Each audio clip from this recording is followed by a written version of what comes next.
kas sa arvad, et sa ei oska joonistada või et investeerimine on raketiteadus? Või mis üldse on joonistamisel ja investeerimisel ühist? Olen Kati Orav ja üle 8 aasta olen õpetanud inimestele visuaalse lihtsustamise tehnikat.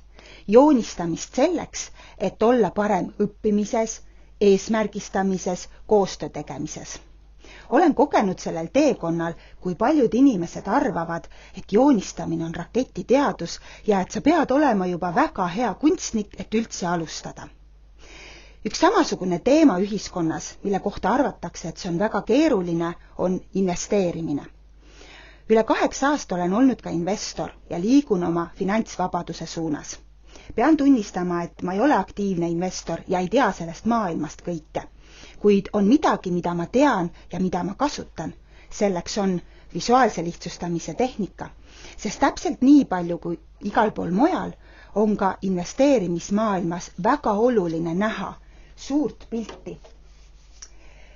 Teada, miks sa investeerid, panna paika oma siht, kaardistada hetke olukord ja luua tegevusplaan.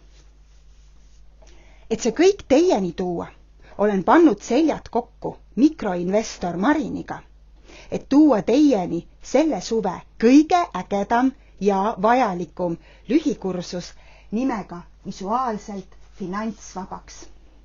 Tule ja me näitame sulle, et joonistamine ja investeerimine ei ole raketiteadused ja me kõik saame seda teha kriips kriipsu haaval, kas või alustades 5 euroga.